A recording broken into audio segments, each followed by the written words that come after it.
وبركاته.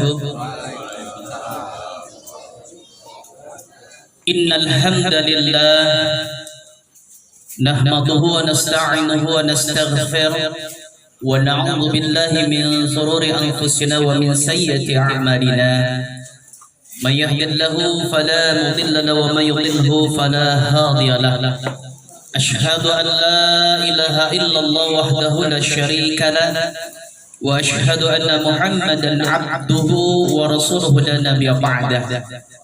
فقد قال الله تعالى في كتابه الكريم بعد أعوذ بالله من الشيطان الرجيم بسم الله الرحمن الرحيم.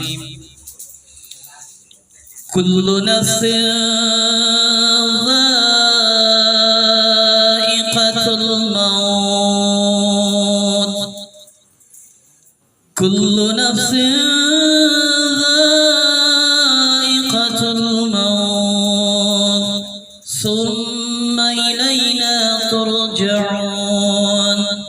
Dan Allah Ta'ala berfirman bahwasanya setiap yang bernyawa akan merasakan mati, setiap yang bernyawa akan merasakan mati, dan kepadanya lah kita akan dikembalikan. Wa qala Allah Ta'ala aydan wa ruddu ila Allahi maulahumul haq, dan mereka akan dikembalikan kepada Allah pelindung mereka yang sebenarnya. Wa qala Nabi sallallahu alaihi wasallam man kana akhiru kalamihi la ilaha illallah dakhala al-jannah. Dan Nabi kita sabdakan bahwasanya barang siapa di akhir hayatnya ketika meninggal dunia mampu mengucapkan kalimat la ilaha illallah maka akan dijamin masuk surga. Wa qala Nabi sallallahu alaihi wasallam aydan al-kaisu man dana nafsahu wa amila lima ba'dal maut. Dalam hadis lain Nabi tegaskan kabarkan bahwasanya orang yang cerdas, yang pintar, yang pandai adalah orang yang mampu mengendalikan dirinya dan mempersiapkan amal untuk kehidupan setelah matinya. Shadaqallahul azim wa shadaqa rasulihil karim. Maha benar Allah dengan firman-Nya dan benarlah Rasulullah dengan sabdanya wa nahnu ala dzalika minasyahidin wa syakirin walhamdulillahi rabbil alamin. Alhamdulillah kepada alim ulama kami, guru-guru kami, tokoh masyarakat, serta Bapak Ibu sekalian, calon-calon penghuni surga yang dimuliakan oleh Allah Subhanahu wa taala. Karena orang beriman ini Bapak Ibu di dunia berjumpa, niat karena Allah, pisah bubar nanti karena Allah, dijanjikan disatukan lagi di surganya Allah. Semoga duduk-duduk kita di sini, majelis yang kita buat ini menjadi majelis persaksian kita di hadapan Allah. Kita jumpa karena Allah, bisa juga karena Allah. Salawat serta salam tidak lupa kita sanjung agungkan selalu juga kepada Nabi kita, Nabi besar Muhammad Sallallahu Alaihi Wasallam. Bapak Ibu hadirin yang dimuliakan oleh Allah Subhanahu Wa Taala, berbicara masalah kematian adalah perkara musibah bagi setiap manusia. Tapi hakikatnya musibah kata ulama bukan masalah mati Bapak Ibu. Musibah terbesar manusia ketika manusianya lupa mati. Kita ini jujur, saya bukan mau tausiah, nggak cocok anak kecil nasihatnya orang tua lebih di hadapan saya. Bagi pikir sebentar, kita ini kesan atas kematian ini kapan? Ketika orang terdekat kita yang meninggal. Kalau nggak kenal, walaupun mohon maaf speaker masjid teriak inna lillahi wa inna ilaihi raji'un 4 penjuru angin, paling kita tanya siapa yang meninggal? Oh, wajar dia dalam rumah sakit ya. Nggak kesan Bapak. Ketika orang yang terdekat baru rasa yang namanya kematian itu dekat. Maka sejenak kita berpikir atas perkara ini. Kehidupan dunia yang kita jalani hari ini adalah kehidupan sementara, ada batas akhirnya. Kematian ini pintu gerbang menuju alam akhirat, yang mana akhirat ini ada awal, tidak ada akhir. Yang namanya akhirat ini kehidupan yang ada awal, tidak ada akhir. Khalidina fiha abad, kekal abadi selama-lamanya. Tapi sekali lagi, bicara akhirat juga hari ini banyak orang yang kesan Bapak. Mohon maaf, jujur lebih takut lapar miskin daripada yang namanya neraka. Saya pernah dakwah ke Palembang. Di Pasar Cinde itu ada masjid di tengahnya. Di Palembang itu ada Pasar Cinde, jualan barang-barang bekas. Yang namanya dakwah ya turun ke lapangan, ketemu orang, itu dakwah. Kalau memang ini bukan dakwah nih Bapak, ceramah ini. cerita ramah tamah aja, nanti kan bubar. Yang namanya dakwah itu turun ke lapangan, ketemu orang lapangan di pasar itu, tahu orang lapangan apa ya? Preman. Dia bilang, apa ide kamu ini ngomongin akhirat, kayak udah pernah kesana aja. Urusan akhirat tuh kecil, aku ini ada orang dalam di neraka. Allah. Kaget saya waktu itu. Ada orang dalam. Ya mungkin dia bercanda, kan orang Palembang pacak bercanda, tapi kadang-kadang mohon maaf kita ini bercandanya berlebihan urusan akhir. Saya pernah dengar juga ada orang lapangan, enggak apa-apa maksiat tuh yang banyak, jangan sedikit. Biar nanti kalau malaikat melihat kita itu enak ditendang lewat, itu namanya neraka, masuk surga. Allah. Bercanda yang kebablasan. Sampai artis bilang enggak apa-apa masuk neraka, yang penting bisa party-party kan. Ma'udzubillah. Emang ada IQ-nya di situ. Kita ini padahal Nabi Bapak Ibu sekalian memikirkan akhirat kita ini nggak enak makan, nggak enak tidur, Pak. Ya Bu, kaki beliau bengkak, matanya sembab, saking apa? Nabi ini orang yang melihat akhirat, kita ini orang buta. Beliau ini lihat hakikat akhirat itu seperti apa. Saking risaunya terhadap umat bagaimana agar selamat dari neraka masuk surga, Nabi pernah sholat malam Bapak Ibu dari ba'da isya berhentinya adzan subuh. Kebayang nggak kira-kira? Kita aja Ramadan imam tarawih 1 juz ngejedak kan ya, berat gitu kan. Ini Nabi dari isya sampai subuh, kebayang ya.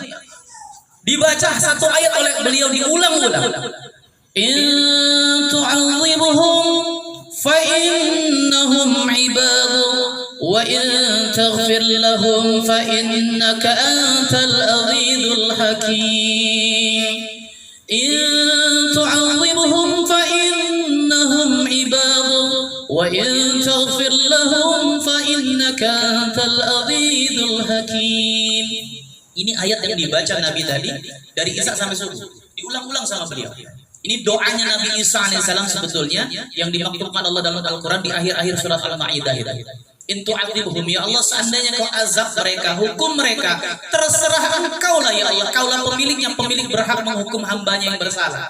Tapi Nabi ini merayu Allah Bapak Ibu. Wa in taghfir lahum, ya Allah, seandainya kau ampuni mereka, fa innaka antal azizul hakim, maka keampunanmu ya Allah sesuai dengan kebijaksanaanmu. Ini kerisauan Nabi untuk kita Bapak Ibu. Risaunya luar biasa. Maka hadirin Bapak Ibu yang mulia, kita sama-sama risaukan diri kita. Kehidupan dunia yang sementara ini menentukan kehidupan kita kelak yang selama-lamanya. Ad-dunya mazra'atul akhirah. Dunia ini sawah ladang akhirat kita bersama. Kelak kita akan lihat apa yang kita tanam. Di akhirat nanti kita akan berjumpa langsung dengan zat yang detik ini melihat kita tanpa pembela, tanpa perantara, tanpa pengacara, bahkan lisan yang pandai bicara bersilat kata ini akan dikunci, tidak bisa bicara. Tadi kita baca ayatnya dalam surat Yasin ayat 65. Al-yawma nakhtimu ala afwahihim wa tukallimuna aydihim wa tashhadu arjuluhum bima kanu yaksibun. Pada hari yang mana nanti lisannya dikunci, tangan yang ngomong. Betul ya Allah, waktu itu kami hadir 100 hari di rumahnya Haji Rogani ya Allah, dengerin tausiah ya sambil main handphone waktu itu. Oh, ini cerita tangan. Kaki juga saksi kok. Enggak apa-apa. Main HP itu ngabarin ini lagi ada tausiah ya. Enggak apa-apa. Jadi kabarin. Apakah sebentar, saya nggak lama-lama kok. Tadi dibisikin kultum aja kan. Kuliah terserah antum lah pokoknya. Sampai jam 12 sanggup ya Bu? Bapak sanggup jam 12? Saya enggak Pak, saya mau pulang. Maka sebentar, kehidupan dunia yang singkat sementara ini Bapak Ibu sekalian, seluruh manusia ini berhajat dengan Allah, butuh dengan Allah, sadar dan sadar. Nah hajat manusia ini enggak banyak, hanya 5 perkara saja. Siapapun orangnya, tua, muda, miskin, kaya, pejabat, rakyat, hajatnya 5 ini. Apa itu? Manusia butuh berhajat atas perkara yang namanya makan, minum, pakaian, perumahan, kendaraan, pernikahan. Semua manusia cari 5 ini, ya Pak? Makan, minum, pakaian, perumahan, kendaraan, pernikahan. Tapi sejenak merenung, Pak.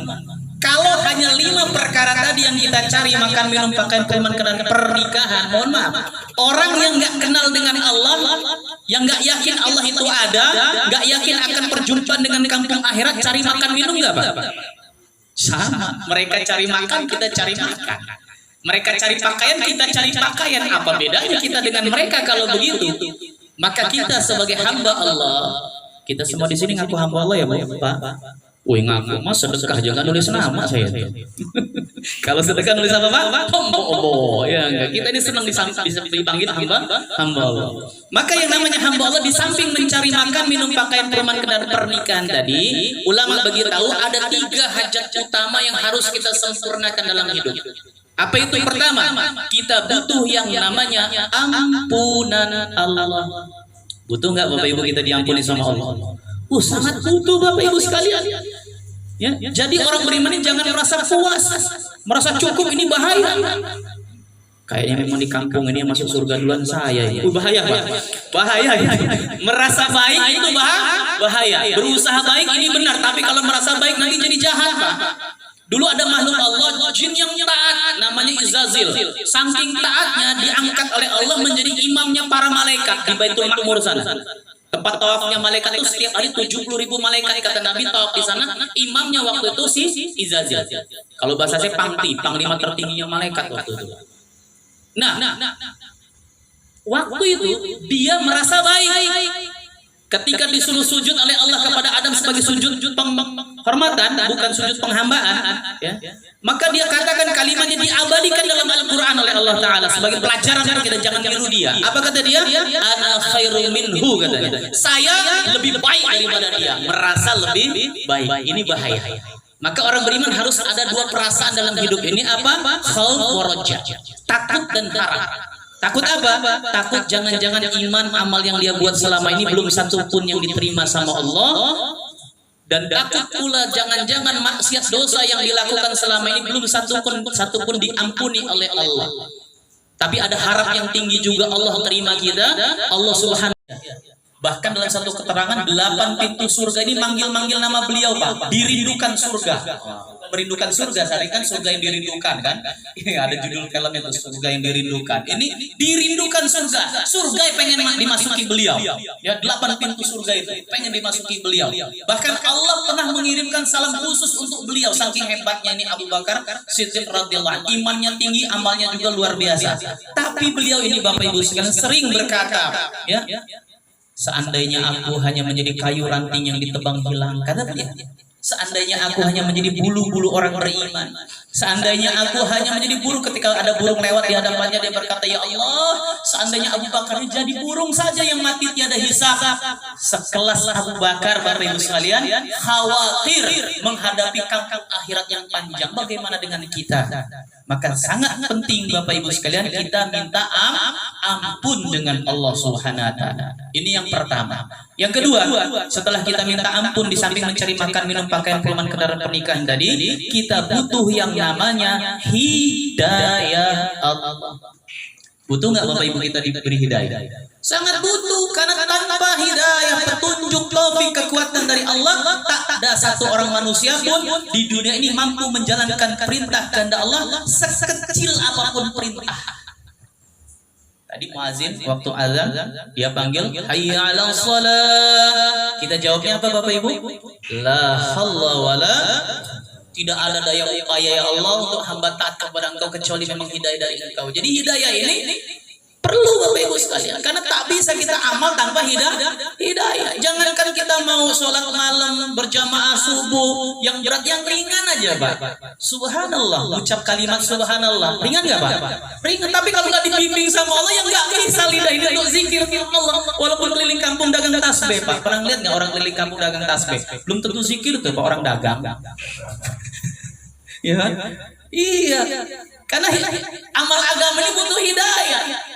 Ilmu bisa dapat, tapi kalau nggak dapat hidayah nggak akan bisa amal Pak. Walaupun punya pabrik percetakan Al-Quran, punya toko kitab, ya kalau nggak diberi hidayah buka Al-Quran, baca Al-Quran, ya nggak bisa. Butuh hidayah, dan hidayah ini milik Allah. Karena ilmu agama bisa dipelajari tergantung kecerdasan orang saja. Contoh, kita baca kitab sholat, kitab tentang perkara sholat. Sholat isya itu 4 rakaat, dimulai diakhiri dengan salam. Gerakan bacaan kita baca detik itu kita punya yang namanya ilmu sholat isya. Detik itu. Tapi ketika adzan isya berkumandang, kita bukan ngambil wudhu berangkat sholat berjamaah ke masjid, malah nonton TV, ketawa ke TV sama anak istri sambil minum kopi. Maka ini namanya dia baru tahu ilmu agama, belum paham terhadap agama. Maka waktu kecil kita diajarkan doa apa? Allahumma rabbi zidni warzuqni. Jadi bukan cuma ilmu Pak. Ilmu memang harus dicari. Kalau tanpa ilmu namanya hidayah kepahaman agama untuk amalkan itu ilmu yang kita tahu Bapak Ibu. Sehingga Nabi katakan mayyuridillahu bihi khairan yufaqihu fid din. Barang siapa dikehendaki kebaikan oleh Allah, maka dia akan diberi kepahaman atas agama. Siapa yang paham agama, tahu ilmu dan dia amalkan ilmunya. Ini namanya paham. Kalau sekedar ilmu saja bisa. Ya. Jadi jangan kaget kalau ada orang kalau ngomong luar biasa, hujan firman gerimis hadis, hebat lah pokoknya. Ya enggak. Tapi pemahamannya, amalannya nyeleneh. Nah ini ada Pak. Tapi jangan tunjuk orang, ada yang model gitu. Jangan kaget gitu. Ya. Maka itu butuh hidayah. Nah hidayah ini dicari dua lewat. Pertama doa, ihdinas siratal mustaqim. Kita minta sama Allah. Minimal 17 kali, jangan kurang. Ya enggak. Kalau kurang bahaya. Tandanya enggak sholat gitu kan. Ya jangan sama cocok 17 kali. 17 kali itu ihdinas siratal mustaqim. Setelah doa apa? Usaha. Seperti benda dunia ini masuk ke rumah kita cukup dengan doa enggak Bu? Pak? Ya Allah kalung ya Allah gelang belum ada ya Allah kata si ibu ya enggak. Anting ya Allah belum nempel ya Allah gitu kan. Bapaknya juga mobil ya Allah. Setelah doa ngapain Pak? Usaha, betul nggak? Yang dagang-dagang, yang tani-tani, yang ngantor-ngantor, yang ngolah. Ya, terserah nggak apa-apa yang penting halal. Ya kita kan tukang ngolah nggak apa-apa Pak. Yang penting halal. Semua orang ngolah gimana uang di kantong orang pindah ke kantong kita begitu. Ya tapi yang halal. PNS aja ngolah. Ya gimana uang di APBD pindah ke rekening dia dengan cara kerja. Ngolah kasar katanya gitu. Tapi yang halal gitu. Nah setelah digabungkan antara doa dan usaha tadi, barulah yang diinginkan hadir. Nah agama juga setelah doa, usaha jangan husnuzon tingkat tinggi. Kalau ada panggilan mana tinggi toat kayak kalian itulah. Lagi proses bro kata. Ya nanti juga kalau taat mah ada waktunya belum panggilan katanya. Ya Allah kan gitu. Serah diri mutlak sama Allah tanpa usaha, ini mah bahaya Bapak Ibu sekalian. Ya, maka setelah doa apa usaha? Apa usahanya? Allah terangkan dalam Al-Qur'an surah Al-Ankabut, "Walladzina jahadu fina lanahdiyannahum subulana." Oh, ini usahanya.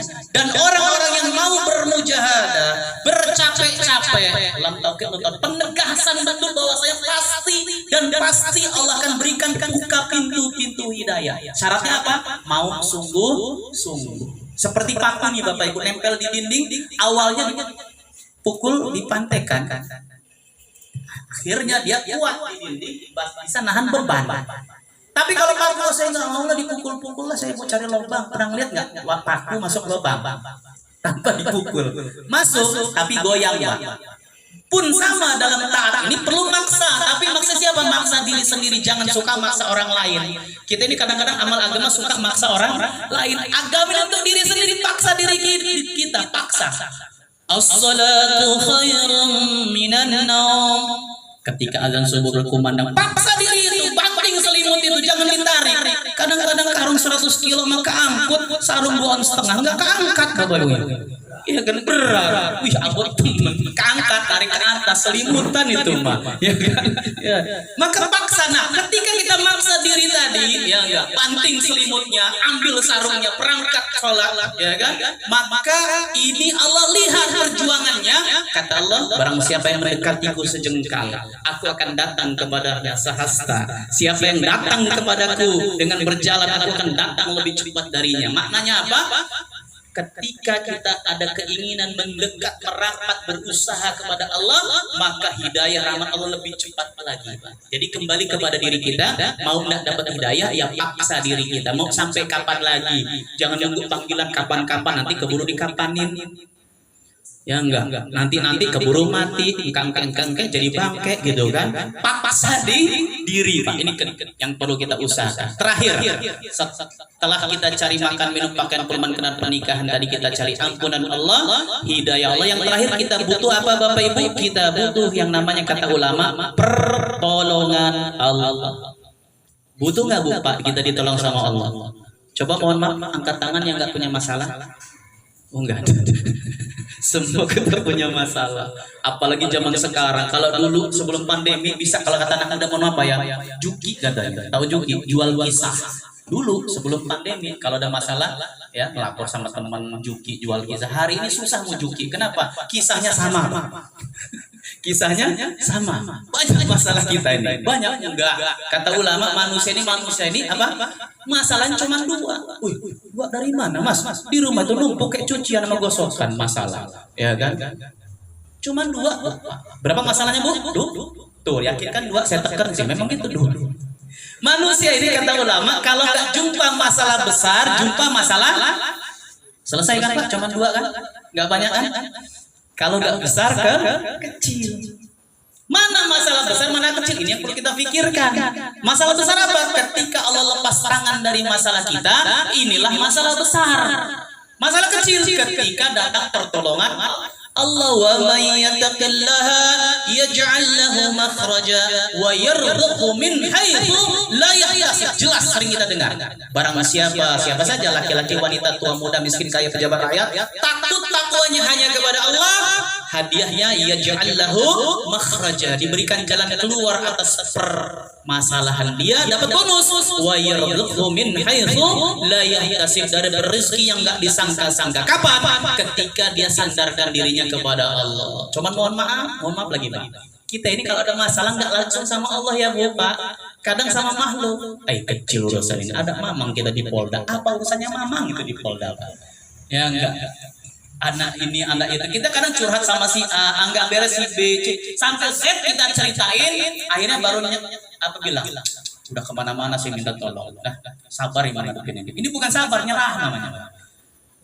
Contoh ya, kita sakit kepala nih Bu ya, Pak ya. Sakit kepala yang diingat pasti obat warung. Warung nggak beres, puskes generik naik tingkat. Nggak beres, paten spesialis, rela antri mahal dibeli, betul nggak? Nggak beres, alternatif, pemburu sana, pemburu sini. Nggak sembuh juga, baru nangis. Ya Allah, udah berobat kemana-mana nggak sembuh juga. Lah ini Allahnya nomor berapa? Kita mau ngaca diri nih. Padahal Allah pengen nomor satu, nggak mau didua. Ibu-ibu mau nggak diduain? Oh enggak, cepet Pak. Apalagi bapak-bapak enggak mau diduain, walaupun sering ngeduain laki-laki ini, hati-hati. Nah Allah juga begitu. Sehingga ketika Nabi kumpulkan sahabat, tanya apa perasaan kalian ketika kalian pulang ke rumah, istri kalian sedang berdua-duaan dengan laki-laki lain. Marah sahabat, kubunuh mereka ya Rasul. Cemburu wajar. Tapi Allah dipalingkan pembicaraan kata Nabi, ketahui Allah lebih cemburu 70 kali ketika kalian melihat suami istri kalian berdua dengan laki-laki, ketika Allah lihat di hati kalian ada selain Allah. Allah nggak mau di hati kita ada selain Dia, Pak. La ilaha illallah. Qalbun mu'min baitullah. Hati seorang beriman singgah sananya Allah. Maka penutup, di dalam Al-Quran bertabur kisah orang-orang soleh dulu, kekasih-kekasih Allah yang dapat masalah. Jadi kita jangan beranggapan kalau orang udah dekat sama Allah nggak ada masalah. Padahal sebetulnya orang yang dekat sama Allah, ya, wali-wali Allah, kiai-kiai itu masalahnya lebih besar, lebih besar. Cuma masalahnya bagaimana mensikapi masalah, ini yang penting. Ibrahim alaihissalam contoh, dibakar sama Namrud yang ngaku Tuhan waktu itu. Ibrahim tenang. Yang nggak tenang malaikat hujan dengan angin turun waktu itu dalam tafsir. Nawarkan bantuan, ya Ibrahim, kalau kau hendak kami lepaskan angin, turunkan hujan untuk padamkan api ini. Ibrahim alaihissalam mau ditolong, nanya, malaikat, datangnya kalian kemari, perintahnya Allah, apakah hendak hati kalian sendiri? Ya malaikat bilang, ya ini keinginan kami. Kalau bahasa kita hari ini solidaritas kawan lah gitu. Enggak butuh aku dengan kalian. Hasbunallah, ni'mal maula wa ni'mal wakil. Cukup Allah. Hati Ibrahim betul. Karena makhluk yang namanya api ini ciptaan Allah, air yang mau diturunkan ciptaan Allah, angin pun yang ditiupkan ciptaan Allah, Namrud pun yang akan menceritakan dia ini ciptaan Allah. Sadari, yakini, garis bawahi, yang namanya makhluk ciptaan Pak tidak bisa apa-apa kecuali diapa-apakan oleh zat yang bisa apa-apa yang namanya Allah. Inilah la ilaha illallah. Maka ketika Ibrahim alaihissalam hatinya kepada Allah, ini wilayahnya Allah tadi, wa may yattaqillaha, ya, maka hadiah langsung datang, ya ja'allahu makhraja, dapat keluar jalan masalah dari Allah langsung. Apa kata Allah? Ya naru, wahai api, kunni bardaw wassalama ala Ibrahim. Wahai api, dingin kami. Api yang berkobar tadi Bapak Ibu diperintahkan dingin. Selamat nggak Bu? Enggak, kalau dingin aja masuk freezer mati gitu. Tapi bahasa Allah Ta'ala dalam Al-Quran dalam tafsir Nukafir itu katakan bardan wassalam, dingin dan selamatkan. Kitab tertuju kepada Ibrahim saja, sehingga satu makhluk Allah yang namanya api, dua sifat detik itu panas membakar kepada kayu, tali lain sebagainya, tapi dingin menyejukkan kepada Ibrahim, sehingga Ibrahim laksana di dalam ruangan AC lah, dingin-dingin empuk lah gitu.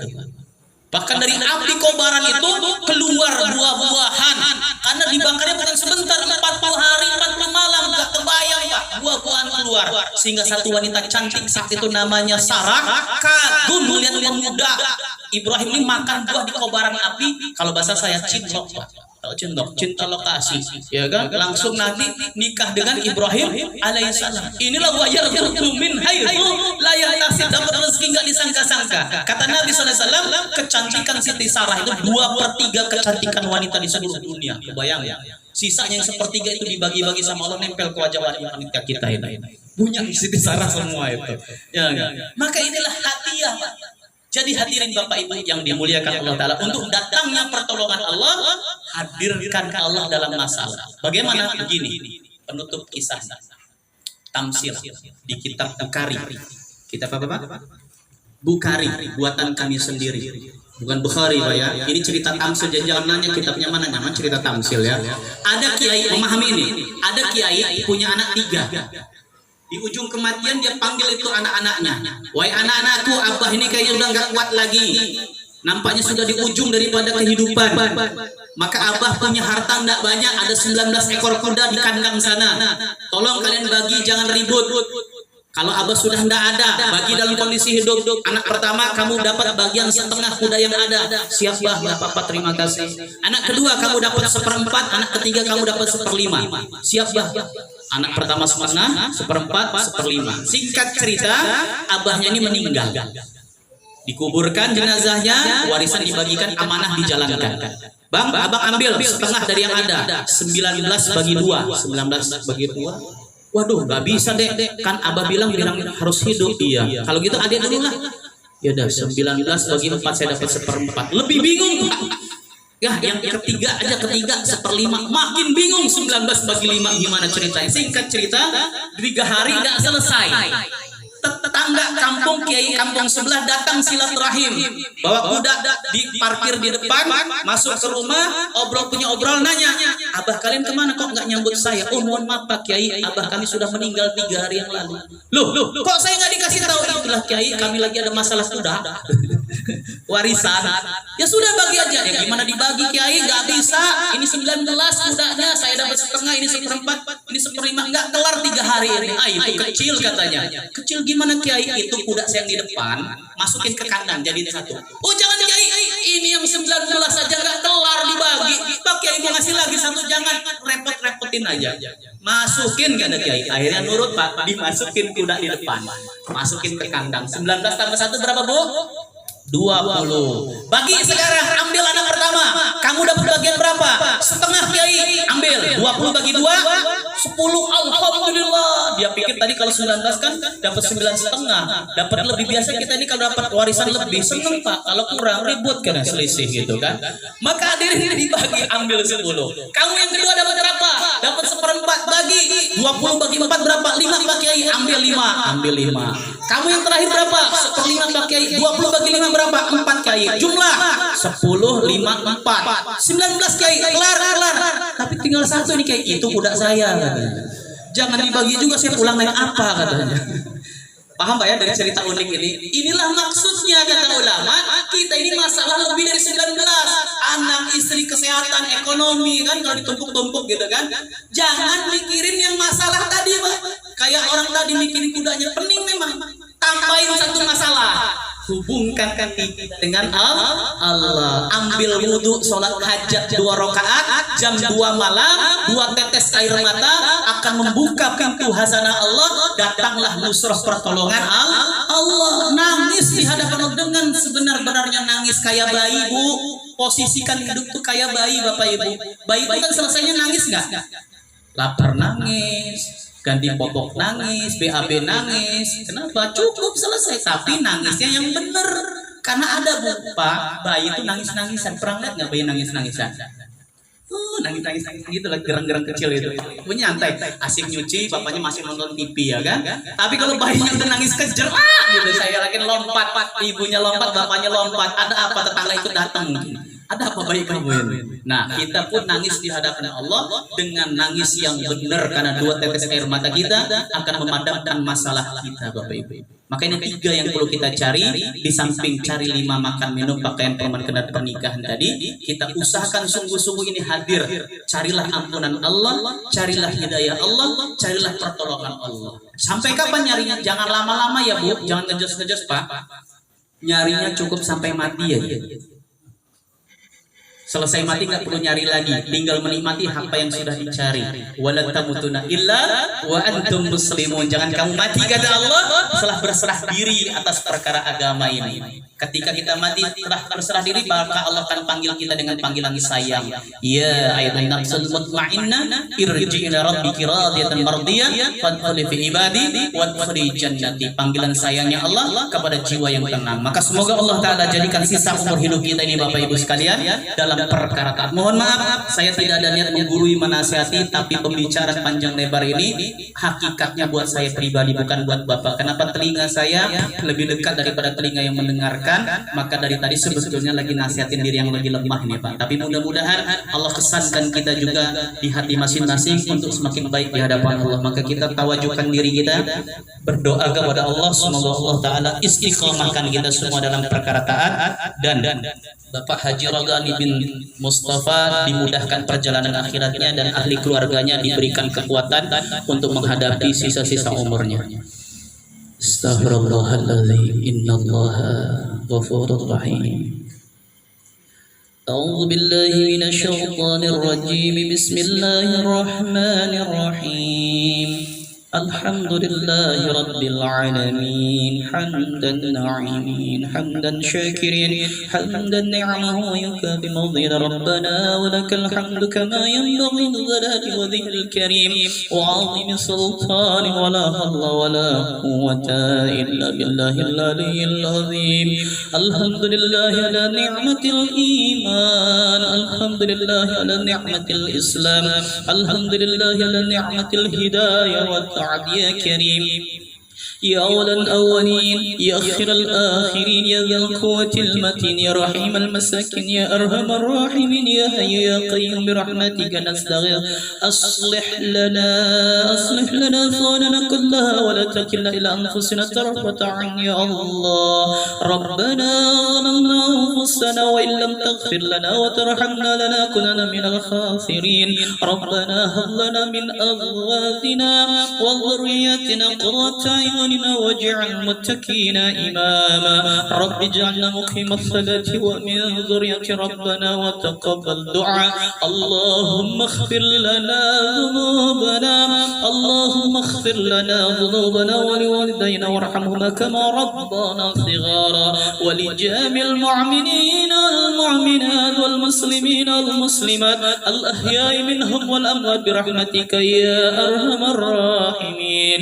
اللهم عنا الذكر والشكر وحسن عبادتك يا مقلب القلوب ثبت قلوبنا على الدين وطاعتك يا الله يا رحمن يا رحيم يا الله.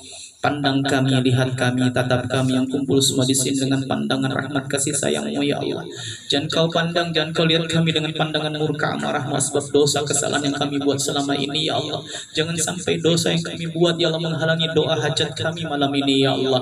Maka ampunan-Mu, hidayah, taufik, pertolongan Engkau yang kami harapkan bagi kami semua ya Allah. Jangan kami bawa satu titik dosa pun kelak di hadapan Engkau tanpa ampunan-Mu. Allahumma hasibna hisaban yasira ya Allah. Hisab hitung kami kelak dengan hitungan yang mudah ya Allah. Ampunkan pula dosa kesalahan kedua orang tua kami, ayah bunda bapak ibu kami yang telah rawat kami sejak kecil dengan kasih sayang ya Allah. Wabil khusus ibu kami masing-masing yang susah payah mengandung kami, melahirkan kami, tumpahkan darah, taruhkan nyawa untuk kami ya Allah. Rela letih lelah pedih perih ya Allah rasakan ketika rawat kami ya Allah. Begadang malam susui kami hisap air susunya jadi darah daging kami ya Allah. Ayah bapak kami susah payah cari nafkah untuk kami, kadang lalai atas agama karena keluarganya ya Allah. Maaf maafkan khilaf kedua orang tua kami ya Allah. Jangan kau cabut nyawanya, semoga ampunkan dosa kesalahan mereka, kau terima iman amal soleh mereka ya Allah. Namun jikalau salah satu atau kedua orang tua kami telah kau panggil ke akhirat ya Allah, mudahkan perjalanan akhirat mereka berdua ya Allah.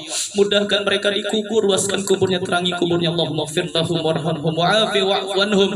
Ya Allah, ampuni mereka, rahmati mereka, sayangi mereka, satukan mereka kelak di surga dalam keridhaan-Mu dengan kami kelak ya Allah.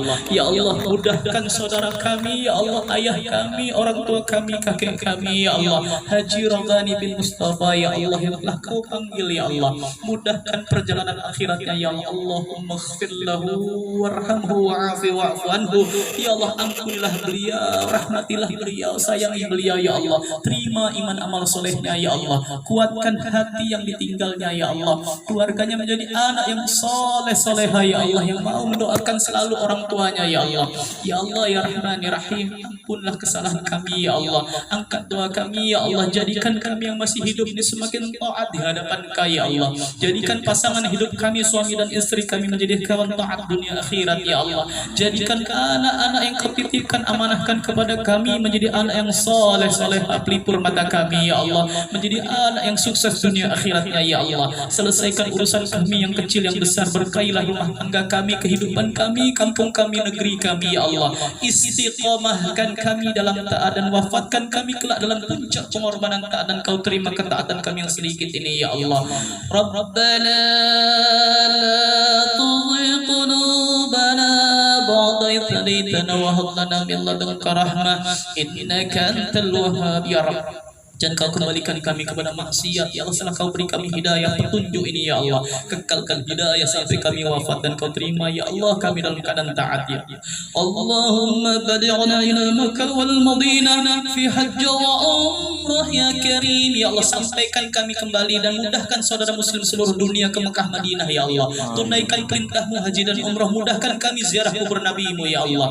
Rabbana ya Allah, atina fid dunya hasanah وفي الآخرة حسنة وقنا عذاب النار وقنا عذاب النار وقنا عذاب النار. وصلى الله على سيدنا محمد النبي الأمي والآل والصحب أجمعين. سبحان ربك رب العزة عما يصفون وسلام على المرسلين والحمد لله رب العالمين. Subhanakallahumma wa bihamdika asyhadu an la ilaha illa anta astaghfiruka wa atubu ilaik.